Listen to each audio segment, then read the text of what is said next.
ভাই রে ভাই, এই ভিডিও দেখে কোনো মুসলিম ভাই ধাক্কা দিয়ে এড়িয়ে যেতে পারবে না, কারণ একে তো বলো প্রকৃতি ইমানদার। আমার ভাইটি নামাজ আদায় করতেছে, নামাজের নির্দিষ্ট টাইমে গেছে, নির্দিষ্ট টাইমের ভিতরে নামাজ আদায় করতেছে।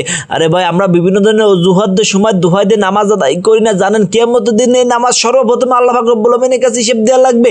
যে ব্যক্তি এক ওয়াক্ত নামাজ কাজা করবে 2,80,000 বছর জাহান্নামে জ্বলতে হবে। জাহান্নাম খুব ভয়ঙ্কর জায়গা রে ভাই, ওই জাহান্নামের আগুনের জ্বালানি হবে শুধুমাত্র মানুষ এবং পাথর। পাথর পুড়ে ছাইয়া যাবে ভাই, আমরা মানুষে সহ্য করতে পারবো না। জাহান্নামের ভিতরে বিষাক্ত সব পোকামাকড় আপনাকে আমাকে ধ্বংসন করতে থাকবে।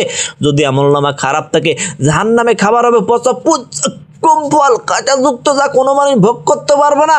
ওই জাহান্নামের একদিন সময় মনে হবে দুনিয়ার বুকে 50,000 বছর ভাই সামান্য দুনিয়ার আগুন সহ্য করতে পারি না, জাহান্নামের আগুন কেমনে সহ্য করবো, কবরে আযাব কেমনে সহ্য করতে পারবো ভাই?